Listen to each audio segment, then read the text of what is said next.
நேயர்களே வணக்கம்.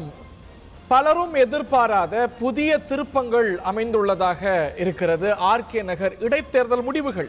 டிடிவி தினகரனுடைய பிரம்மாண்ட வெற்றி அதிமுகவுக்கு அதிர்ச்சி கொடுத்திருக்கிறது என்றால், டெபாசிட் தொகை இழந்து 3ஆம் இடம் பிடித்திருக்கக்கூடிய திராவிட முன்னேற்ற கழகத்துக்கு இந்த முடிவுகள் பேரதிர்ச்சியை கொடுத்திருக்கக்கூடும். இதுவரை திமுக இந்த தொகுதியில பெற்ற வாக்குகளிலேயே இந்த இடைத்தேர்தலில் பெற்ற வாக்குகள் தான் ஆர்கே நகர் தேர்தல் வரலாற்றிலேயே திமுக பெற்ற குறைவான வாக்குகள். திமுக செயல் தலைவரை இந்த முடிவுகளுக்கு கடுமையாக சாடி இருக்கிறார் அவருடைய சகோதரரும் திமுக தலைவருடைய மகனும் முன்னாள் அமைச்சருமான மு.க. அழகிரி. திமுக முன் இருக்கக்கூடிய சவால்கள் என்ன? உள்ளாட்சி தேர்தலில் மீளுமா திராவிட முன்னேற்ற கழகம்? பீனிக்ஸ் பறவையா திமுக? விவாதிக்கலாம். இந்த நிகழ்ச்சியில் நம்மிடையே பங்கேற்கிறார்கள் மதிமுகவுடைய செய்தி தொடர்பாளர் வழக்கறிஞர் திரு அந்தரிதாஸ் அவர்கள். நிகழ்ச்சிக்கு அன்போடு வரவேற்கின்றோம். திராவிட முன்னேற்ற கழகத்துடைய தோழமை கட்சியாக ஆர்கே நகர் இடைத்தேர்தலில் களமிறங்கியிருக்கக்கூடிய கட்சி மதிமுக. நம்மோடு இணைகிறார் மூத்த பத்திரிகையாளர் திரு துரை கருணா அவர்கள். அவரையும் நிகழ்ச்சிக்கு வரவேற்கின்றோம். அரங்கத்தில் சாமானியரின் குரலாக இணையக்கூடிய ஸ்ரீனிவாசன நிகழ்ச்சிக்கு வரவேற்கின்றோம். மற்றும் திரு மு.க. அழகிரி அவர்களுடைய ஆதரவு நிலை எடுக்கக்கூடிய வழக்கறிஞர் திரு சூரியபிரகாச மணிகண்டன் அவர்களையும் நிகழ்ச்சிக்கு வரவேற்கின்றோம். திரு மணிகண்டன் அவர்கள்ட்ட இருந்து நிகழ்ச்சியை தொடக்கணும்னு நினைக்கிறேன். திரு மணிகண்டன், இனி திராவிட முன்னேற்ற கழகத்தால வெற்றி பெற முடியாது என்கிறார் திரு மு.க. அழகிரி. அவர் ஒதுக்கப்பட்டதன் காரணமாக, காழ்ப்புணர்ச்சியின் காரணமாக இந்த பேச்சு என்ற அளவில் ஏன் திரு மு.க. அழகிரியோட கருத்தை பார்க்க முடியாது? திமுக இனி வெற்றி பெற முடியாது என்று அந்த கட்சியுடைய நலன் விரும்பி சொல்வாரா? வணக்கம். அது அண்ணன் அந்த அர்த்தத்தில் சொல்லல, நீங்க தவறா சொல்லாதீங்க. அத அண்ணன் அதுக்கு முன்னாடி சில கருத்துக்களை சொல்றாரு. சரியா களப்பணி ஆற்றல, தொண்டர்களின் மனநிலையை தெரிஞ்சுக்கறல, முழுசா களத்தில் இறங்கி யாரும் நிர்வாகிகள் வேலை பார்க்கல. இதே போக்கு நீடிச்சா வருங்காலங்களில் திமுகவுக்கு இதே நிலைமை ஏற்படும் அப்படிங்கிற மாதிரி கருத்தை தான் சொல்லியிருக்காங்களே தவிர, இனி வரும் எந்த தேர்தலையும் திமுக ஜெயிக்காது அப்படிங்கிற மாதிரி ஆன்டி கருத்து அவர் என்றைக்குமே. ஆர்கே நகர் இடைத்தேர்தல் என்றல்ல, இனி எந்த தேர்தலிலும் திமுக வெற்றி பெறாது என்று அவருடைய இதே தவறுகள் தொடர்ந்தால், ஆர்கே நகரில் திமுக நிர்வாகிகளால் செய்யப்பட்ட தவறுகள் தொடர்ந்து நடந்தால் இனி வரும் தேர்தலிலும் ஜெயிக்கிறது சிரமம்னு சொல்லியிருக்காங்களே தவிர, திமுக ஜெயிக்காதுங்கிற கருத்தை எந்த இடத்துலயும் அவங்க பதிவு பண்ணல. அப்படி என்ன குடிமொழிக்கு போச்சு அப்படின்னு கேள்வி இயல்பா எழாது. அப்கோர்ஸ் இது ஒரு பின்னடைவு தான், மாற்று கருத்து இல்ல. இந்த பின்னடைவை எதிர்கட்சிகள் இடைத்தேர்தல்கள் சாதாரண பின்னடைவு, ஒரு மாபெரும் இயக்கத்துல இடைத்தேர்தல்கள் எதிர்கட்சி இது போன்ற பின்னடைவை சந்திப்பது அப்படிங்கிறது முன்பு பார்க்காத விஷயமா? இல்ல, ஆளுங்கட்சியை எதிர்த்திருந்தா பரவாயில்ல, ஒரு சுயேட்சை வேட்பாளரை எதிர்த்துங்கும் போதுதானே எங்களுக்கு இந்த கவலை. அவரும் ஆளுங்கட்சியுடைய அடையாளத்துல தான் அந்த கட்சியை அந்த தேர்தலை சந்திக்கிறாரு. நான் தான் உண்மையான அதிமுக அடையாளங்கள் இருக்கட்டும், அவர் நிக்கிறது ஒரு சுயேட்சை, ஒரு குக்கர் சின்னத்துல இல்லையா? அவர் ஒரு சுயேட்சை வேட்பாளர். உண்மைதான். அவர்கிட்ட திமுக இவ்வளவு குறைவான வாக்கு வாங்கி இருக்குன்னா அவரை எதிர்க்க முடியாம வாங்கி இருக்குன்னு அர்த்தமா? இல்ல, இதுல வேற ஃபேக்டர்ஸும் சேர்த்து பார்க்க வேண்டியிருக்கு இல்லையா? கடந்த தேர்தல், அதாவது ரத்து செய்யப்பட்ட தேர்தலில் அவரே வேட்பாளராக நிற்கிறாரு. இன்னைக்கு ஆளுங்கட்சியுடைய அத்தனை பிரமுகர்களும் அவருக்கு பிரச்சாரம் பண்றாங்க. அன்னைக்கு பணப்பட்டுவாடா உட்பட குற்றச்சாட்டு எழுந்தது. இன்னைக்கு அவரே மீண்டும் நிற்கிறாரு. அப்படிங்கும் போது ஆளுங்கட்சி அப்படிங்கிற அடையாளம் அவர்கிட்ட இருக்கு. ஆளுங்கட்சிகள் இடைத்தேர்தல்களை ஜெயிப்பது அப்படிங்கிறது வாடிக்கை. ஆளுங்கட்சி ஜெயிச்சிருந்தா வாடிக்கை. இவர் ஆளுங்கட்சின்னு நீங்க சொல்றீங்க, தினகரன் ஆளுங்கட்சியின் சார்பாக நிற்கப்பட்ட வேட்பா அதிமுகங்கிற அடையாளத்துல தானே முன்னிற்கிறாரு. எங்களோட நோக்கம் அவர் ஜெயிச்சதை பத்தி இல்ல, ஏன் திமுக இவ்வளவு கம்மியா வாக்கு வாங்குனது அப்படிங்கறத பத்தி தான். அதுவும் புதுசான்னு அவர் ஜெயிச்சதை பத்தி நாங்க எந்த கருத்தும் சொல்ல வரல. அதுவும் புதுசா திமுக குறைவா வாங்குவது அப்படிங்கிறது இதற்கு முன்பு நடக்காத ஒரு விஷயமா திரு மணிகண்டன்? இல்ல இல்ல இல்ல, இதற்கு முன்னாடி இதே தொகுதியில நடந்த புள்ளி விவரங்கள்லாம் நீங்க கையில வச்சிருப்பீங்கன்னு நினைக்கிறேன். எஸ். அதை விட இதுல 28% குறைவா வாக்கு வாங்கியிருக்கோம் நினைக்கிறேன் நான். ஓகே, எஸ், உண்மை. இது வரைக்கும் சந்திச்சதுலயே குறைவான வாக்கு 19.2% ஓட்டு குறைவா வாங்கியிருக்கோம். அதுக்கான காரணங்கள் ஆராயணுமா இல்லையா? ஆமா, அதுக்கு வந்து ஒரு அக்கௌண்டபிலிட்டி வேணுங்கிறீங்க. மூக்க அழகிரி அதுல எங்க அண்ணன் சொன்ன சில விஷயங்கள்லாம் வருது அதுல. ஓகே, அவரை பத்தி தான் கேள்வி எழுது. மூக்க அழகிரி மத்திய அமைச்சராக இருந்த போது, தென் மண்டல அமைப்பு செயலாளராக இருந்த போது, அவரது மண்டலத்துல அவர் பொறுப்பாளரா சந்திக்கக்கூடிய தேர்தல் சங்கரங்கோவில் இடைத்தேர்தல். அன்னைக்கும் டெபாசிட் போச்சு. 16% வாக்குகள் பெறீங்க. அந்த தோல்விக்கு திரு மூக்க அழகிரியோட செயல்பாடு தான் காரணம் இல்லையா? இல்ல இல்ல இல்ல, அவரோட செயல்பாடுன்னு ஒட்டுமொத்தமா நீங்க சொல்லக்கூடாது. தவறு. இல்ல, உங்களுக்கு வந்தா ஒண்ணு, தனிப்பட்ட இல்ல உங்களுக்கு வந்தா ஒண்ணு, திமுக செயல் தலைவர்னா இன்னொன்னா, நீங்க தலைமையேற்று நடந்த இடைத்தேர்தல்ல வேற ஒரு நிலைப்பாடு. நாங்க தவறுகளை சுட்டி தான் காட்டுறோம், தவறுகளை சுட்டி காட்டுறோம். இந்த மாதிரி தவறுகள்லாம் இருக்கு, திருத்திக்கோங்கன்னு அட்வைஸ் தான் பண்றோம். அது போல அன்னைக்கு நடந்த தவறு அப்படின்னா அதுக்கு யார் பொறுப்பு? அவருடைய மண்டலத்துல, அழகிரியோட மண்டலத்துல நடந்திருக்கு அப்படின்னா அதுக்கான அக்கௌண்டபிலிட்டி யாருக்கு? அவருக்கு தானே. செயல் தலைவர் அவர்களும் அப்ப வந்து எலெக்ஷன் வேலை பார்த்தாங்க, சேர்ந்து தான் பார்த்தோம். அப்ப அவர்களுக்கும் அதுல பங்கு இருக்குல்ல. எல்லாரும் பார்த்தாங்க, அமைச்சர்கள் பார்த்தாங்க. ஆனா அன்னைக்கும் டெபாசிட் போச்சு. அன்னைக்கு இந்த மாதிரி கருத்துக்கள்லாம் திரு அழகிரி சொல்லலையே, இனி எந்த தேர்தலையும் திமுக ஜெயிக்காது அப்படின்னு சொல்லி அன்னைக்கும் டெபாசிட் போச்சு. அன்னைக்கும் 16% வாக்கு. மீண்டும் மீண்டும் இனிமே எந்த தேர்தலையும் ஜெயிக்காது அப்படிங்கிற வாதத்தையே வைக்காதீங்க. அவர் சில காரணங்களை சொல்லி இருக்காரு, அதனால அந்த காரணங்கள் தொடர்ந்தா ஜெயிக்காது. இல்ல, அன்னைக்கே அந்த இன்ட்ராஸ்பெக்ஷன் செய்யப்படல பப்ளிக்கா, பொதுத்தளத்துல. அன்னைக்கு வந்து திரு அழகிரியோட தலைமையில நடக்குது, அந்த தேர்தல் எதிர்கொள்ளப்படுது. அன்னைக்கே அந்த அக்கௌண்டபிலிட்டி பற்றி பேசப்படல.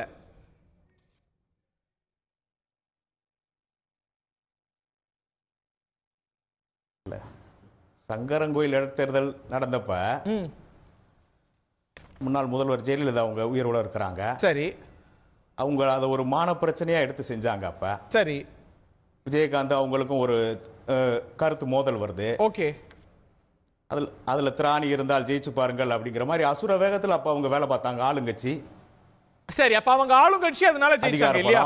அதிகாரம் எல்லாமே அவங்களுக்கு சாதகமா இருந்தது. ஓகே, அதனால அவங்களால அவ்வளவு வெற்றி பெற முடிஞ்சது. நீங்க அப்ப இருந்த சூழ்நிலையும் இப்ப ஆர்கே நகர்ல இருக்கக்கூடிய சூழ்நிலையும் ஒத்து பார்த்தீங்கன்னா, சென்னைங்கிறது வந்து தமிழ்நாட்டோட தலைநகரம். அங்க திராவிட முன்னேற்ற கழகத்தின் கோட்டைன்லாம் ஒரு காலத்துல சொல்லப்பட்ட இடம். எஸ், அங்க கட்சியின் கட்டமைப்பு இதை விட வலுவா இருக்கும். அப்படி பார்க்கும்போது திரு மணிகண்டன், அந்த இடங்கள்ல இப்படி தோல்வி ஏற்பட்டது வருத்தத்துல தான் நாங்க சில மதுரை அழகிரி சாம்ராஜ்யத்தோட கோட்டையா பார்க்கப்பட்டது, அவருடைய ஸ்ட்ராங் ஹோல்டா பார்க்கப்பட்டது. திராவிட முன்னேற்ற கழக ஆட்சியில அவர் மத்திய அமைச்சராக இருந்த போது, அவருடைய தந்தையார் தமிழ்நாட்டுடைய முதலமைச்சராக இருந்த போது, 2011 திமுக ஆட்சியில இருந்த போது நடந்த பொது தேர்தல்ல மதுரை ஒட்டிய தொகுதிகள், எத்தனை தொகுதிகள்ல திராவிட முன்னேற்ற கழகம் ஜெயிச்சது? ஒண்ணுத்திலும் இல்லையே. இன்னும் சொல்ல போனா அதிகமான வீழ்ச்சியை தென் மண்டலத்துல கணிசமா நீங்க பாக்குறீங்களே. தென் மண்டலம் யாரோட கோட்டை? தென் மண்டலம் என்னைக்குமே எங்க அண்ணனோட கோட்டை தான். பிறகு ஏன் 2011 தோத்தீங்க? அத்தனை தொகுதிகளிலும் மதுரை ஒட்டி எலெக்ஷனையே சொல்றீங்க ஹரி, நீங்க அந்த ஒரு எலெக்ஷனையே வந்து நான் சற்று முன்னோக்கி போயிட்டேன். அதுக்கு முன்னாடி எடுத்த எல்லா எலெக்ஷன்களோட நீங்க பார்க்க மாட்டேங்கிறீங்க. அப்ப நீங்க ஆளுங்கட்சி. மத்த இடைத்தேர்தல் பெண்ணாகரத்துல நீங்க ஆளுங்கட்சி, திருமங்கலத்துல நீங்க ஆளுங்கட்சி, மற்ற இடைத்தேர்தல் நீங்க ஆளுங்கட்சி. ஆளுங்கட்சியே இருக்கும் போது இடைத்தேர்தல்களை நீங்க ஜெயிச்சிருக்கீங்க. பொது தேர்தல் இல்ல இல்ல, சங்கரங்கோயில் அடுத்த தேர்தல், அதுல என்ன ஆச்சுன்னு கேட்க தவறு. நாங்க அதிமுக ஆட்சியில் இருக்கும்போது 3 முறை, ஒரு முறை இல்ல 3 முறை மதுரையில மேயரை நாங்க கைப்பற்றி இருக்கோம், மேயரையும் துணை மேயரையும். ஓகே, அது எங்க அண்ணனுடைய தேர்தல் அணுகுமுறையினால பெற்ற வெற்றி. ஓகே, அதனால இதுக்கு ஒரு அக்கௌண்டபிலிட்டி வேணும். அதிமுக ஆளும் கட்சி, ஓகே, நாங்க எதிர்க்கட்சி. இப்ப ஓகே, அந்திரிதாஸ் அவர்கள்ட்ட கேட்போம். திரு ஸ்டாலின் அவர்களை முதலமைச்சராக்குறோம், அதுதான் முதல் படி அப்படின்னு மதிமுக, காங்கிரஸ், விடுதலை சிறுத்தைகள், 2 கம்யூனிஸ்ட் கட்சிகள் உட்பட பல கட்சிகள் சேர்ந்து ஆர்கே நகர் தேர்தலை எதிர்கொண்டீங்க திராவிட முன்னேற்ற கழகத்துக்கு ஆதரவா. இவ்வளவு கட்சிகள் சேர்ந்து ஆளுங்கட்சி 2ஆ உடைந்திருக்கும் பொழுது, நீங்க போட்டியிடும் பொழுது உங்களுடைய வாக்குகள், ட்ரெடிஷனலா வந்த வாக்குகள் உங்களுக்கு வந்து விழல அப்படின்னா, உங்க கட்சி வாக்காளர்கள் இன்னொரு கட்சிக்கு வாக்களித்திருக்கிறாங்கன்னு பொருள் அல்ல, உங்களுக்கு பலமே இல்லைன்னு பொருள். எது உண்மை? திரு அழகிரி சொல்றார், திமுகவுடன் கூட்டணி அமைத்துள்ள கட்சிகள் எதிலும் தொண்டர்களே இல்லை, ஆளே இல்லாத கட்சிகளோடு கூட்டணி வைத்தால் எப்படி வெற்றி பெற முடியும் அப்படின்னு. இதற்கு கடுமையான முகாந்திரம் இந்த தேர்தல் முடிவுகள் மூலமா எழுதலையா திரு அந்தரிதாஸ்? அதாவது I am holding vakalat for MDMK. நாங்கள் வகிக்கின்ற கூட்டணிக்கு திராவிட முன்னேற்ற கழகம் தலைமை தாங்குகிறது. ஆகவே அவர் விடுத்த எல்லா கேள்விகளுக்கும் நான் பதில் சொல்ல முடியாது. இன்னொரு கிளாரிஃபிகேஷனும் சேர்த்தே வச்சிருக்கேன். we invited DMK for the show. Yes. இருந்தாலும் கூட அந்த இயக்கத்தினுடைய பொதுச் செயலாளர் மரியாதைக்குரிய பேராசிரியர் அவர்கள் ஒரு பதிலை கொடுத்திருக்கிறார்கள். அந்த பதிலே அவருக்கு உரித்தானது என்று நான் பணிவோடு சொல்கிறேன். பொதுவாக அரசியல் நீங்க சொன்னீங்க, தட்பவெட்ப சூழ்நிலை, அதாவது அரசியல் என்பது, வாழ்க்கை என்பது ஒரு அந்தந்த நேரத்து நியாயங்கள் தான். சமரசம் என்பது தேவையான ஆயுதம் என்று பகத்சிங் அவர்கள் சொல்லியிருக்கிறார்கள். இடைத்தேர்தலை பொறுத்தவரை 1980 கிட்டத்தட்ட 48 இடைத்தேர்தல்கள் நடந்திருக்கிறது. 42 இடைத்தேர்தல்களிலே பெரும்பாலும் எது ஆளுங்கட்சியாக இருக்கிறதோ அதுதான் ஜெயித்திருக்கிறது. எப்படி நீங்கள் சொன்னதை போல சங்கரன் கோயிலே திமுக ஒரு மோசமான நிலையிலிருந்து மீண்டு எழுந்து வந்ததோ, அப்படித்தான் அண்ணா திமுகவும் ஒரு காலகட்டத்தில் பெண்ணாகரம் தொகுதியிலே டெபாசிட்டை இழந்து விட்டு தான் மீண்டும் வந்திருக்கிறது. ஆக ஒன்று தெளிவாக தெரிகிறது, பூஜ்ஜியத்திலிருந்து ராஜ்யத்தை ஆண்டவர்களும் இருக்கிறார்கள், ராஜ்யத்தை ஆண்டவர்கள் பூஜ்ஜியத்திற்கு போய் மீண்டு இருக்கிறார்கள் என்பது இன்றைக்கு இருக்கின்ற எப்படிப்பட்ட சூழல் அப்படிங்கிறது முக்கியம் இல்லையா? திரு மணிகண்டன் எழுப்பிய பாயிண்ட் வந்து ரொம்ப முக்கியமானது. யார்கிட்ட தோற்றுக்கோங்கிறது முக்கியம் இல்ல. இன்னைக்கு நீங்க வந்து வழமையா இடைத்தேர்தல்கள்ல ஜெயிக்கக்கூடிய ஆளுங்கட்சி கிட்ட இல்ல, ஒரு சுயேட்சை கிட்ட வெற்றி வாய்ப்பை இழந்திருக்கிறீங்க. அப்படிங்கும் போது அதுவும் இதுவும் ஒன்றல்ல. நீங்க அடுத்து நீட்சி பண்ண போறீங்களா? நம்ம நிகழ்ச்சியினுடைய நீட்சி நடக்குது. அதனால அதிமுகவுடைய ஒரு நீட்சி தான் அது. வந்து வேற கட்சியாக நாம் பார்க்க முடியாது. இடைத்தேர்தல் அதிகார பலம் தினகரன் கிட்ட இல்ல, அதிமுக அரசு கிட்ட இருந்தது, ரெட்டலகாரங்கள்ட்ட இருந்தது. போலீஸோ எலெக்ஷன் கமிஷனுடைய அலெஜட் உதவியோ தினகரன் கிட்ட இல்லையே. அதாவது அதிகாரம் யார்கிட்ட இருந்தது? அதிகாரம் இருக்கட்டும், நான் வந்து 96 2016 வரை பார்வையாளராக அல்ல, வேட்பாளராக இருந்திருக்கிறேன். 3 முறை சட்டமன்றத்துக்கும் 3 முறை நகரமன்ற தலைவர் தேர்தலுக்கும் போட்டியிட்டு இருக்கிறேன். 96 நான் பார்த்த தேர்தலுக்கும் 2016 வேட்பாளராக நான் பார்த்த தேர்தலுக்கும் மிகப்பெரிய வேறுபாடு. அது டார்வின் சொல்வார்ல, பரிணாம வளர்ச்சின்னு, அந்த பரிணாம வளர்ச்சியை நான் பார்த்து கொண்டிருக்கிறேன். மக்களுடைய மனநிலையும் மாறி இருக்கிறது. அந்த மனநிலையை பயன்படுத்தி கொண்டதனாலே வந்த வெற்றியாக நான் இதை கருதுகிறேன். அதற்கு மேல நான் எப்படி சொல்றது தெரியல. மக்களுடைய மனநிலையை பிரம்மாண்டமான எதிர்க்கட்சியால பயன்படுத்திக்க முடியாதாங்க. 89 சீட்டு பெற்றிருக்கிறாங்க. இன்னைக்கு வந்து ஜெயலலிதாவுடைய மறைவு ஏற்பட்டிருக்கு, ஆளுங்கட்சி 2ஆ பிளந்து கிடக்கு. இந்த சூழல் வெற்றிக்கான சூழல் இல்லைன்னா இன்னைக்கு பிரதான எதிர்க்கட்சிக்கு எந்த சூழல் வெற்றி சூழல்? அதாவது தலைநகர் வந்து திமுகவுடைய கோட்டை என்பதிலே மாறுபட்ட கருத்து கிடையாது. ஆனால் இந்த ஆர்கே நகரை பொறுத்தவரை அதற்கென்று ஒரு தனி வரலாறு இருக்கிறது. 40 ஆண்டு காலத்திலே 7 வருடங்களை தவிர மற்ற எல்லாருமே வந்து அதிமுக தான் அதில் வென்று இருக்கிறது என்பது ஒன்று. அதையும் நம்ம சேர்த்து பார்க்கணும்னா 1962 இருந்து இன்னி வரைக்கும் எடுத்து பார்த்தா இவ்வளவு குறைவான வாக்குகளை திராவிட முன்னேற்ற கழகம் பெற்றதில்லை. 1962 மக்கள் தொகை வாக்காளர் அளவு 88,000 பக்கத்தில் இருந்தபோது 25,913 ஓட்டு வாங்கின திராவிட முன்னேற்ற கழகம் இன்னைக்கு 2017 62 வாங்கின ஓட்டை விட குறைவா வாங்கியிருக்கு. அப்படின்னா அது எதை காட்டுது? அது பல சர்க்கிள்கள்ல வந்து 2 பெரிய கட்சிகளையுமே சந்தித்து இருக்கிறது. அந்த சர்க்கிள் தான் கேள்விக்குள்ள இல்ல மீண்டு வந்திருக்கிறது. அதை வந்து ஒரு இடைத்தேர்தலை மாத்திரம் வைத்துக் கொண்டு எந்த கணக்கீடும் செய்ய முடியாது, எடை போட முடியாது. ஏன்னா இடைத்தேர்தலாக தான் நடந்திருக்கிறது. அதனால இது வந்து இடைத்தேர்தலை வைத்து நாம் எப்பொழுதும் எடை போட முடியாது. அப்படி கருதுறீங்களா திரு துரைக்கருணா? இந்த திரு அழகிரியோட விமர்சனம் நியாயம்னு கருதுறீங்களா? இல்ல இந்த முடிவுகள் திராவிட முன்னேற்ற கழகத்துக்கு உண்மையிலே கவலைக்குரியவன் நினைக்கிறீங்களா? ஒரே ஒரு சின்ன கிளாரிபிகேஷன் நண்பர் நீலகண்டன் அவர்கள் சொன்னார்கள். ஏதோ இது மாதிரி வந்து இப்பொழுது இருக்கின்ற கட்சிகளுக்கெல்லாம் வாக்கு வங்கியே கிடையாது, தொண்டர்களே கிடையாது என்று சொன்னார்கள். அவருடைய மேலான கவனத்திற்கு நான் கொண்டு வருகிறேன். 98ஆம் ஆண்டு நாங்கள் பிஜேபியோடு இருந்தபோது, அதிமுக எங்கள் கூட்டணியில் இருந்தபோது நாங்களும் 4 நாடாளுமன்ற உறுப்பினர்களை வென்றிருக்கிறோம். அதை போலவே கூட்டணி கட்சியும் வென்றிருக்கிறது. 99 நாங்கள் இருந்த கூட்டணிக்கு திமுக வந்த பொழுது கூட அவர்களும் வென்றிருக்கிறார்கள். 4 நாடாளுமன்ற உறுப்பினர்களை வென்றிருக்கிறோம். அதை போலவே 2004 எங்களுடைய பொடாவிலே தலைவர் வைகோ அவர்கள் இருந்த பொழுது விடுமுறை நாள் என்கிற காரணத்தால் கலைஞர் அவர்கள் வேலூருக்கு வந்து அன்றைக்கு நாள் தங்கிவிட்டு அடுத்த நாள் அவரை சிறைச்சாலையிலே பார்த்துவிட்டு அதை போலவே பொடா நீதிமன்றத்துக்கு வந்து பிரச்சாரத்துக்கு கண்டிப்பாக வர வேண்டும் என்று அந்த மின்சாரம் பாய்ச்சி அந்த 2004 தேர்தலிலே கூட நாங்கள் 40 தொகுதிகளையும் வென்றிருக்கிறோம். ஏதோ நாங்கள் வந்ததனால் எல்லாத்தையும் தோற்று விடுவோம் என்று சொன்னால் அவர்களால் நாங்கள் ஜெயித்தோம் என்று சொன்னால் எங்களாலும் அவர்கள் ஜெயித்திருக்கிறார்கள். ஓட்டே இல்லை, இவர்களுக்கு வந்து வாக்கு வங்கியே இல்லை என்று சொல்வதை இந்த தேர்தல் எதிரொலிச்சிருக்கணும்ல. இவ்வளவு கட்சி மதிமுக மட்டும் இல்ல, மதிமுக, காங்கிரஸ், விடுதலை சிறுத்தைகள் இப்படி இவ்வளவு கட்சி இருந்ததுன்னா இவ்வளவு கட்சிகளுடைய வாக்கு திமுகவுக்கு டிரான்ஸ்லேட் ஆயிருக்கணும்ல. ஒருவேளை எல்லாரும் தினகரனுக்கு போட்டாங்களோ? இல்ல, அப்படி சொல்ல முடியாது. இடைத்தேர்தல் இந்த இடைத்தேர்தல் வந்து எப்பவுமே வந்து நான் சொன்ன மாதிரி நீங்க சொன்ன மாதிரி இடைத்தேர்தலா இருக்கின்றதுனால அதை வச்சு எந்த பொது தேர்தலும் இதுவரை கணிக்கப்படவில்லை. இடைத்தேர்தலை ஜெயித்த அந்த கட்சி அடுத்த பொது தேர்தலை அடி வாங்கிய கதைகள்லாம் நிறைய இருக்குது. ஓகே, ஆனா இடைத்தேர்தல் ஒரு சுயேட்சை ஜெயித்த கதை நம்ம இம்முறை தான் கேள்வி நிறைய வந்திருக்கு. வேலூருக்கு பக்கத்துல வந்து திமுக ரிவல்ரி கேண்டிடேட் வந்து ஜெயித்திருக்காங்க. இடைத்தேர்தல்ல சமீப காலங்கள்ல சொல்றேன், இடைத்தேர்தலை குறிப்பிட்டு சொல்றேன். நான் திரு துரைக்கண்ணா அவர்கள்ட்ட கேட்க விரும்புவது சொல்லுங்க. திராவிட முன்னேற்ற கழகத்தை பொறுத்தளவில் இந்த தேர்தல் என்பது மிக எளிதாக வெற்றி பெற்று விடுவார்கள் என்று கணிக்கப்பட்ட தேர்தல்.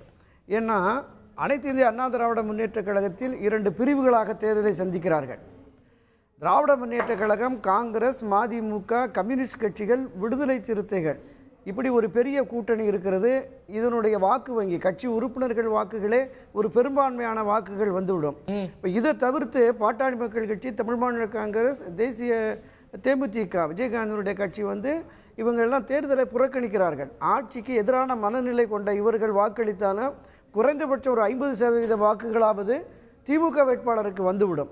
இது தவிர்த்த பொதுமக்களில் ஒரு 5% ஆட்சிக்கு எதிரான மனநிலையில் உள்ளவர்கள், பிரதான எதிர்க்கட்சி வர வேண்டும் என்று விரும்புகிறவர்கள் 5% போட்டிருந்தால் கூட மிக எளிதாக திமுகவுக்கு வெற்றி கிடைத்துவிடும் என்கிற கண்ணோட்டம் தான் ஊடகங்களிலே மட்டும்தான் இருந்தது. ஆனால் இது நேர்மாறாக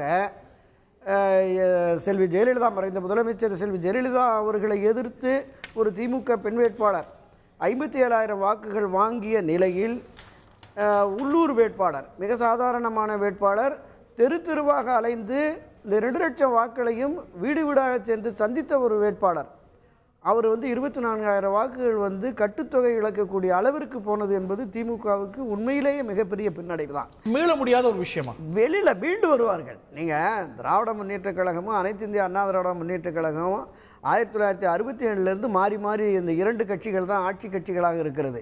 89, 90 ஆட்சி கட்சியாக இருந்த திமுக 97 ஒரே ஒரு இடம் தான் வெற்றி பெறுகிறது. திரும்ப 96 ஆட்சி கட்சியாக வருகிறது. 91, 96 ஆட்சி கட்சியாக இருந்த அண்ணா திராவிட முன்னேற்ற கழகம் 4 சட்டமன்ற உறுப்பினர்களோடு தான் பேரவைக்கு வருகிறது. எனவே வெற்றி தோல்வி என்பது 2 கட்சிகளிலுமே சகஜம். ஆனால் நீங்கள் குறிப்பிட்டது மாதிரி ஏறத்தாழ ஒரு 40-50 ஆண்டு கால அரசியல் வரலாற்றில் இல்லாத அளவுக்கு தலைநகர் சென்னையில் கட்டுத்தொகை இழக்கக்கூடிய அளவிற்கு திமுக வந்தது என்பது என்ன மனநிலையில் அந்த வாக்காளர்கள் இருந்தார்கள் என்பதை நான் என்ன ஐயப்படுகிறேன் என்றால், திமுகவுக்கு வெற்றி பெற்றால் ஒரே ஒரு வேட்பாளர், ஒரே ஒரு எம்எல்ஏ 89+90 இருப்பார். ஆனால் சுயேட்சை வேட்பாளரான தினகரன் வெற்றி பெற்றால் அவர் ஆட்சிக்கு சவாலாக இருக்கிறார். 2 மாதத்திலோ 1 மாதத்திலோ 3 மாதத்திலோ ஆட்சியை கவிழ்ப்பேன் என்கிறார். அப்படி அவர் வெற்றி பெற்று ஆட்சியை கவிழ்த்தால் அடுத்த 6 மாதத்திலே ஒரு தேர்தலில் நாம் வெற்றி பெற்று எப்படி 89 ஜே அணி ஜா அணி பிரிந்த போது ஆட்சியை கவுக்க முடியும் அப்படிங்கிற நம்பிக்கை 98 உறுப்பினர்களை தம்பசம் வைத்துக் கொண்டிருக்கக்கூடிய திமுக மேல வைக்காம ஒரு எம்எல்ஏவா திரு தினகரனை மாத்திய அது ஒரு விமர்சனம் இருக்கிறது. தளபதி ஸ்டாலின் மேல அப்படி ஒரு விமர்சனம் இருக்கிறது. இதை வைத்து அவரால் எதுவும் செயல்பட முடியாது, செய்ய முடியாத நிலையில இருக்கிறார் என்கிற ஒரு விமர்சனமும் யாருக்கும் இல்ல, திராவிட முன்னேற்ற கழகத்தை சேர்ந்த யாருக்கும் இல்ல. Make it short sir. உங்களுடைய குறுக்க வரப்பு திரு மணிகண்டன், உங்களுடைய சுருக்கமான குறுக்கீடு ரொம்ப சுருக்கமா. எஸ், இல்லை, இந்த மாதிரி குறுக்கு புத்தியோ எண்ணங்களோ திராவிட முன்னேற்ற கழகத்தை சேர்ந்த தொண்டனுக்கு கூட கிடையாதுங்க. அவர் தவறா சொல்றாரு. ஓஹோ, மக்கள்கிட்ட நாங்க எங்களை கொண்டு போய் செலுத்த தவறிட்டோங்கிறது தான் உண்மை, நிதர்சனமான உண்மை. மக்களோட மக்களா நாங்க கலக்கிறத தவறிட்டோம், மெத்தனமா இருந்துட்டோம், ஜெயிச்சிட்டோம் அப்படிங்கிற நம்பிக்கை. தேர்தல் பணிகளில் திராவிட முன்னேற்ற கழகத்தை வீழ்த்த எவருமே கிடையாது என்பதுதான் நிதர்சனம். 1952 57 தேர்தல் சந்தித்த காலத்திலிருந்து சாதாரண ஒரு டீயை குடிச்சிட்டு தெருவா போய் பிரச்சாரம் பண்ணி வாக்கு வங்கிகளை சேகரித்த கட்சி திராவிட முன்னேற்ற கழகம். தெரியும் எனக்கு. நான் 1971 இந்த தேர்தலை நான் பார்த்துக்கிட்டு இருக்கேன், நேரடியாக களத்தில் இருந்து பார்த்தவன். அதனால திமுக இந்த இடத்துல தொய்வுக்கு என்ன காரணம்? ஓகே, நீங்க என்ன கருதுறீங்க? இது மீள முடியாத துயர் இல்ல, ஆனா கவலைக்குரிய ஒரு விஷயம். கவலைக்குரிய விஷயம், ஒரு பின்னடைவு ஏற்பட்டிருக்கிறது, அதை சரி செய்யணும். ஓகே, இடைவெளிக்கு முன்னாடி திரு ஸ்ரீனிவாசனுடைய முதற்கட்ட பார்வை, இதை எப்படி பார்க்கறீங்க? ஒரு பக்கம் அழகிரி விமர்சனம் செய்யறாரு, ஒரு பக்கம் இதற்கான உடனடியாக ஒரு கமிட்டி அமைத்து அடுத்த கட்டத்துக்கு திராவிட முன்னேற்ற கழகம் ஆய்வு செஞ்சுட்டு இருக்கு. உங்களுடைய முதற்கட்ட பார்வை இது பற்றி? முதல்ல இந்த வாய்ப்பளித்த தந்தி தொலைக்காட்சிக்கு என்னுடைய நன்றி தெரிவிச்சுக்கிறேன். பொதுவா எந்த கட்சியுமே இன்வின்சிபிள் அப்படின்னு நம்ம சொல்லவே முடியாது. திராவிட முன்னேற்ற கழகமா இருந்தாலும் சரி, இல்ல அதிமுக இருந்தாலும் சரி, எந்த கட்சியுமே வீழ்த்த முடியாதுன்ற உலகத்திலேயே எந்த கட்சியும் கிடையாது.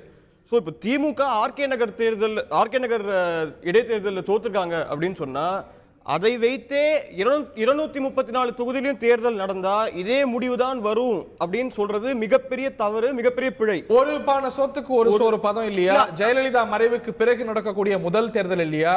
இதனது இம்பார்ட்டன்ஸ் நீங்க அறியாததில்ல, நாடு அறியாததில்ல. நீங்க சொல்ற லாஜிக் படி பார்த்தா ஆசை தம்பி ஒரே ஒரு நாடாளுமன்ற உறுப்பினர் தான் ஜெயித்தார். அடுத்த தேர்தலில் திமுக வெற்றி கண்டது. நீங்க சொல்ற லாஜிக் படி பார்த்தா 1996 செல்வி ஜெயலலிதா அவர்களே தோத்து போனாங்க பர்கூர்ல. திருப்பி 2001 பீனிக்ஸ் மாதிரி தான் திருப்பி வந்தாங்க. சோ திராவிட முன்னேற்ற கழகம் என்பது தமிழ்நாடு முழுக்க ஒரு மிகப்பெரிய கட்டமைப்பை கொண்டிருக்கிற ஒரு மிகப்பெரிய இயக்கம். சோ இது பீனிக்ஸ் பறவையா என்று கேட்டால் எல்லா பெரிய கட்சியுமே, தேசிய கட்சியா இருந்தாலும் சரி, மாநில கட்சியா இருந்தாலும் சரி, பீனிக்ஸ் பறவை தான். அழகிரி ஆதரவாளர் திரு மணிகண்டன் அவர்கள்ட்ட கேட்க விரும்புகிறேன். திரு அழகிரி அவர்களுடைய பேட்டியில் கூறிய காரசாரமான கருத்துக்கள் பெரிய பரபரப்பை ஏற்படுத்தி இருக்கிறது.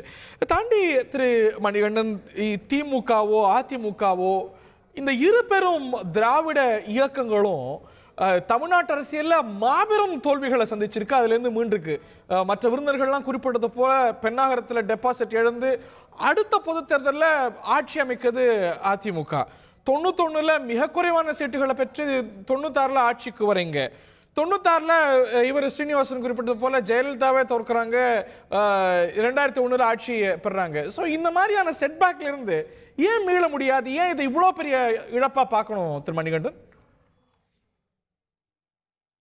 அந்த காலகட்டங்களில் பூரா ஏதாவது ஒரு வகையில் ஆளுங்கட்சியோ எதிர்கட்சியோ இரண்டின் மீதும் கேட்கல. எஸ், தொடர்ந்து சொல்லுங்க mister Manikandan. I am not interrupting you. தொடர்ந்து சொல்லுங்க மிஸ்டர் மணிகண்டன். நீங்க பேசுவது எனக்கு கிளியரா கேக்குது, நீங்க தொடர்ந்து சொல்லுங்க. Okay, thank you.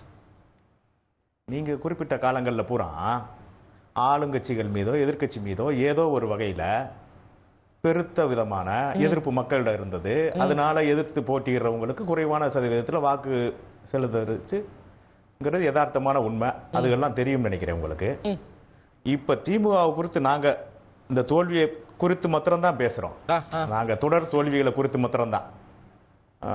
பாராளுமன்ற தேர்தல், சட்டசபை தேர்தல், இப்ப ஆர்கே நகர் இடைத்தேர்தல், இந்த தேர்தல்களில் தொடர்ச்சியா செய்து வரக்கூடிய ஒரே தவறுகள். ஒவ்வொரு தேர்தலையும் எங்க அண்ணன் ஒரு மூத்த சகோதரன் தன் உடன் பிறந்த சகோதரனுக்கு கூறுகிற மாதிரி சில நல்ல விதமான கருத்துக்களை சொல்றாரு. அதை ஏன் ஏத்துக்கிற மாட்டேங்கிறாங்க? 2014 தேர்தல்ல திமுக தோற்குங்கிற பொருள் பட கருத்தை சொன்னாரு. இது நல்ல விதமான கருத்தா? திமுக தோற்குன்னு சொல்லல. அதே தவறான வாதங்களே வைக்காதீங்க. அவர் எந்த காலத்திலேயும் திமுக தோற்குங்கிற வாதத்தை வைக்கவே மாட்டாரு எங்க அண்ணே. திராவிட முன்னேற்ற கழகத்தின் மீதும் தலைவர் கலைஞர் மீதும் அளப்பரிய அன்பும் அக்கறையும் கொண்டவர் அவர். எங்களை மாதிரி தொண்டர்களை வழிநடத்தி செல்வதில் ஒரு அன்னையை போல இருக்கிறவர் எங்க அழகிரி அண்ணன். அதனால அவர் திராவிட முன்னேற்ற கழகம் தோற்கும்னு சொல்லல. நீங்கள் உங்கள் நடவடிக்கையால் தோற்க வைக்கிறீர்கள் அப்படிங்கிற குற்றச்சாட்டத்தை அவர் வைத்தார். இல்ல, தேர்தல் நடக்கிறதுக்கு முன்னாடி 2014லயும் 2016லயும் தேர்தல் முடிவுகள் வரதுக்கு முன்னாடி திரு அழகிரி சொன்ன கருத்துக்கள் என்ன சொல்றேன். பாராளுமன்ற எலெக்ஷனுக்கு வேட்பாளர் தேர்வுல பூரா குளறுபடி இருக்குன்னு எங்க அண்ணன் ஒரு குற்றச்சாட்டை வைக்கிறாங்க. கட்சிக்கு சம்பந்தம் இல்லாத தொழில் அதிபர்களை நீங்க வேட்பாளரா போட்டு தேர்தலை சந்திக்கிறீங்க, இதை தொண்டன் ஏற்றுக்கொள்ள மாட்டான், இதனால் தோல்வி அடையும் அப்படின்னு ஒரு வார்த்தை சொல்றாரு. உடனே திமுக தோற்கும் அப்படின்னு அண்ணன் சொல்லிட்டாரு அப்படிங்கிற ஒரு வாதத்தை வைக்கிறீங்க. ஏன் அந்த முன் சொன்ன கருத்தை ஏத்துக்கிற மாட்டேங்கிறீங்க? அதே பப்ளிக்கா சொல்றீங்க. தலைமைக்கு சொல்லுங்க, தலைவர்களுக்கு சொல்லுங்க. அன்னைக்கு திமுக தலைவர் இருந்தாரு, அவருடைய தந்தையா இருந்தாரு, அவர்கிட்ட சொல்லலாம். பொதுத்தளத்துல சொல்லும் போது அது ஒரு கட்சியை டிமாரலைஸ் பண்ணுமா, ஊக்கம் கொடுக்குமா? இல்ல, அண்ணே அவ்வளவு முயற்சி. அண்ணே எங்கிட்ட சொல்றதுக்கு முன்னாடி பல முறையில முயற்சி பண்ணியிருப்பாங்க, தகவலை தெரியப்படுத்தி இருப்பாங்க. அது போய் சேராதனாலதான் மக்கள்கிட்ட சொல்றாங்க இல்ல அப்படி கேட்காதது இன்றைய செயல் தலைவர் திரு ஸ்டாலின் மட்டும் இல்ல, திரு கருணாநிதியும் தானே. தலைவர் திரு கருணாநிதியும் இல்ல தானே. இல்ல நீ இல்ல இல்ல தலைவர் தலைவரை நீங்க குறைச்சு சொல்லாதீங்க. தலைவர் எங்கள் உயிருக்கு சமமானவர். தலைவர் எங்க கருத்தை எப்பயுமே வாஞ்சையோட கேட்டுக்கொள்ளவர். அந்த தலைவர் எங்க கருத்துக்களை புறந்தள்ளினதே கிடையாது. அந்த தலைவர் தான் தலைவர் என்னைக்குமே திரு கருணாநிதி அவர்கள் புறந்தள்ளினதே கிடையாது. அந்த திரு கருணாநிதி அவர்கள் தான் அழகிரி மேல ஒழுங்கு நடவடிக்கை எடுத்து கட்சியில இருந்து நீக்கினார். இன்னும் சொல்ல போனா எனக்கு அப்படி ஒரு மகனே இல்லைன்னு ஒரு கடுமையான கருத்து கூட ஒரு பிரஸ் கான்ஃபரன்ஸ்ல சொன்னார். இல்ல அதெல்லாம் திணிக்கப்பட்ட குற்றச்சாட்டுகள். அதெல்லாம் எங்க அண்ணனே மறுத்திருக்கிறார். எங்க அண்ணன் செய்த மிகப்பெரிய குற்றம் என்ன இன்னைக்கு வரைக்கும் யாரால சரியா சொல்ல முடியுமா? எங்க அண்ணன் மீது எடுக்கப்பட்ட நடவடிக்கைக்கு காரணம் என்ன? என்ன செய்தார்? திராவிட முன்னேற்ற கழகத்திற்கு எதிராக என்ன செய்தார்னு அவரை கட்சியை விட்டு நீக்கினீங்க. அவரை சார்ந்த தொண்டர்களை நீக்கப்பட்டதுக்கு காரணம் என்ன? இன்றைக்கு வரைக்கும் திராவிட முன்னேற்ற கழகம் அது குறித்து ஏதாவது கருத்து சொல்லியிருக்கா? அன்னைக்கு விளக்கம் கொடுத்தாரு திமுக தலைவர் கருணாநிதி. அது என்ன கொடுத்திருக்கார்? உங்களுக்கு நீங்க அறியாததல்ல. சரி, கட்சி விரோத நடவடிக்கை உள்ளிருந்து கட்சி தேர்தல் ஜனநாயக முறைப்படி நடக்கணும், உண்மை தொண்டர்கள் புறக்கணிக்கப்படுகிறார்கள் அப்படின்னு ஒரு குற்றச்சாட்டை எங்க அண்ணன் வைக்கிறார். இந்த ஒரே குற்றச்சாட்டை காரணமா காட்டி அவரை நீக்கிறாங்க, அவரோட சேர்ந்த தொண்டர்களை நீக்கிறாங்க. இதுல என்ன தவறு இருக்கு? இல்ல அந்த நடவடிக்கை எடுத்தது நீங்க உயிரினும் மேலா இன்னைக்கும் கருதக்கூடிய திமுக தலைவர் இன்றைய செயல் தலைவர் அல்ல. இல்ல அவர் கட்டாயப்படுத்தப்பட்டாருங்கிறேன் நான். அவர் முதுபெரும் தலைவர், அவர் வந்து இப்படி கட்டாயப்படுத்தப்பட முடியுமா? ஜெயலலிதாவையோ கருணாநிதியோ யாராவது கட்டாயப்படுத்த முடியுமா? அங்க இல்ல, எங்களை சார்ந்தவர்கள் அங்க இல்ல. ஓகே, இதை தாண்டி எழக்கூடிய கேள்வி திரு அந்தரிதாஸ். இடைத்தேர்தல் வெற்றி தோல்விகள் வந்து திமுக மாதிரி ஒரு பெரிய கட்சி எந்த காட்டத்திலும் ஒரு பொருட்டே கிடையாது. 1971 தேனி தொகுதியில் தராசு சின்னத்தில் மரியாதைக்குரிய பிடிவேல் பழனிவாழராஜன் அவர்கள் ஜெயித்த பிறகுதான் அந்த கட்சியிலே சேர்க்கிறார். 1980 சேலம் தொகுதியில் செம்மலை வந்து இரட்டைகளை எதிர்த்து எம்ஜிஆரை எதிர்த்தே விமான சின்னத்திலே நின்று இதே போல விமான சின்னத்திலே நின்று வெற்றி பெற்றுகிறார். 91 ஸ்ரீவில்லிபுத்தூர்ல தாமரைக்கணி அவர்கள் ஏடிஎம்கே ரிபல் கேண்டிடேட்டா நின்று இன்றைக்கு இரட்டையை எதிர்த்து ஜெயிச்ச பிறகு அந்த கட்சியிலே சேர்க்கிறார். இப்ப சமீபத்திய உதாரணத்தையே நான் சொல்றேன். 2014 நாடாளுமன்ற தேர்தலில் தர்மபுரியில டாக்டர் அன்புமணி ஜெயிக்கிறார். 6 தொகுதிகளில் அதிகமான வாக்கு சேர்த்து கொடுத்த தொகுதி வந்து பெண்ணாகரம் தொகுதி.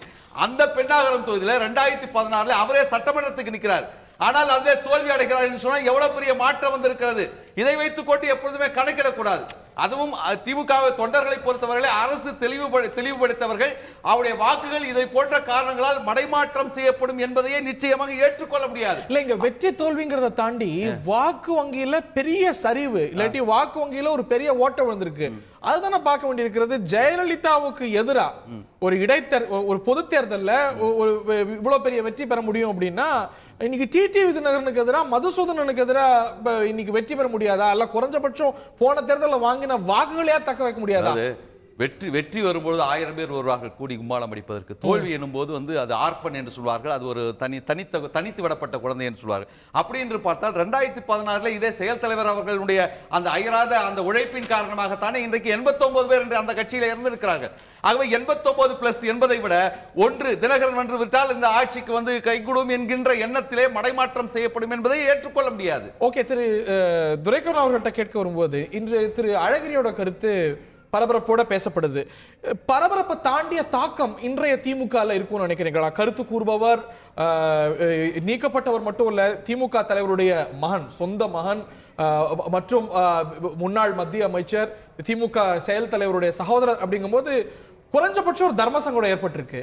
அதை தாண்டி தாக்கம் ஏற்படுத்துமா? இல்ல திராவிட முன்னேற்ற கழகத்தை பொறுத்தளவில் கடந்த பல ஆண்டுகளாகவே இந்த ஒரு நிகழ்வு பின்னடைவு என்பது நல்ல வெளிப்படையாக தெரிஞ்சது. பல மாவட்டங்களில் சேலம், ராமநாதபுரம், தூத்துக்குடி உள்ளிட்ட மாவட்டங்களில் உட்கட்சி பிரச்சனைகள் இருந்தது.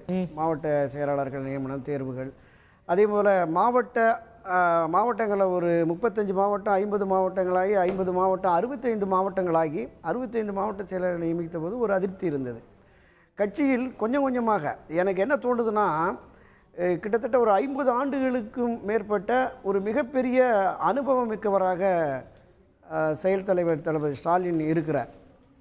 1971 அவர் திமுக இளைஞர் மன்றம் தொடங்கிய போது சரி, அவர் 75 மிசா சிறை காலம் போயிட்டு வந்த காலங்களிலும் சரி, 80 திமுக இளைஞரணி தொடங்கிய காலங்கள்லையும் சரி மிக தீவிரமாக அவர் கட்சி பணியாற்றியிருக்கிறார்.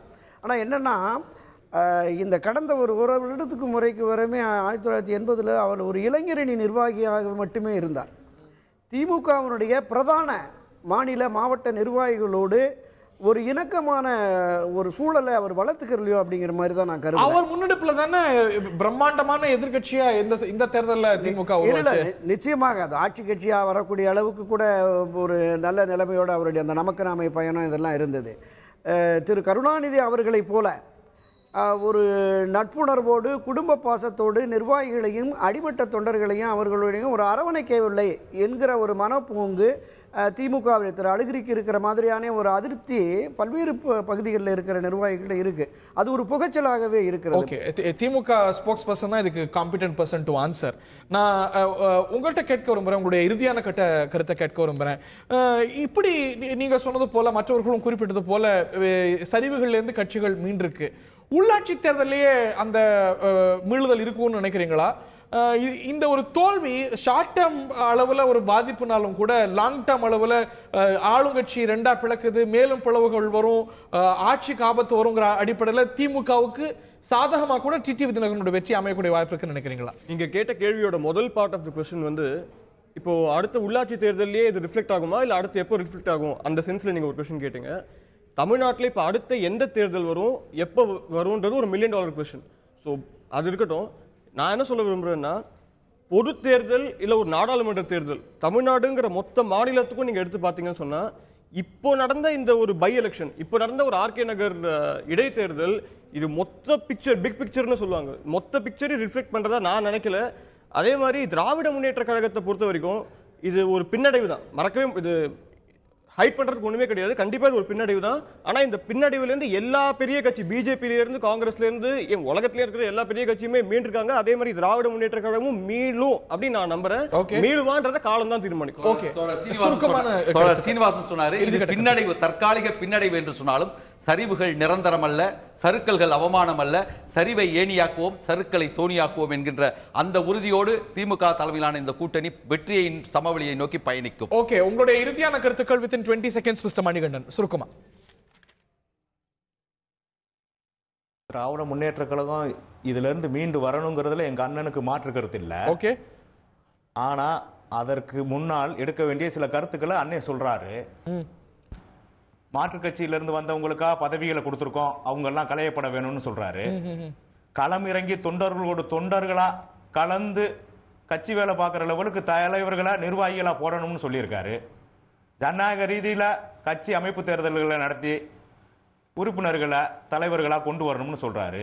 வெறும் பணத்தை முன்னிறுத்தி ஜெயிச்சிடலாங்கிற கனவு வேண்டாம், உழைக்கணும், உழைப்பு இருந்தால் மாத்திரமே ஜெயிக்க முடியும் அப்படிங்கிற கருத்துக்களை எல்லாம் முன்னெடுத்து செல்லலைன்னா இந்த கட்சி தொடர்ந்து இதே பாதையில பயணித்தால் தொடர் தோல்விகளை சந்திக்கும் அப்படிங்கிற மாதிரி எங்க அண்ணன் சொல்றாரு. அவரோட லோக்கல் ஸ்டாண்டிங் கேள்விக்குள்ளானதுல இன்னைக்கு திமுக உறுப்பினரா அப்படிங்கிற கேள்வி திமுக காரங்க எழுப்புறாங்கல்ல. இல்ல, நாங்க எல்லாமே இன்னமும் திராவிட முன்னேற்ற கழகத்தின் உறுப்பினரா தான் இருக்கோம். ஓகே, அவங்க கட்சியினுடைய பொதுச் செயலாளர் பேராசிரியரே சொல்லியிருக்கிறார். ஓகே, நீங்க சொன்ன விமர்சனங்களுக்கெல்லாம் திராவிட முன்னேற்ற கழகம் தான் பதில் அளிக்கணும். லெட்ஸ் see, அரசியல் கட்சிகளை பொறுத்த வரைக்கும் பல சரிவுகள் நிரந்தரமா இருந்ததில்லை. பல சரிவுகள், சில சரிவுகள் பல நெடுங்கால தாக்கத்தை ஏற்படுத்தி இருக்கிறது. இந்த சரிவு எப்படிப்பட்ட சரிவு? ஃபீனிக்ஸ் பறவையாக திராவிட முன்னேற்ற கழகம் மீளும். அலட்சி நிகழ்ச்சியில் பங்கு கொண்ட விருந்தினர்கள் அனைவருக்கும், பார்த்த நேயர்களுக்கும் நன்றி.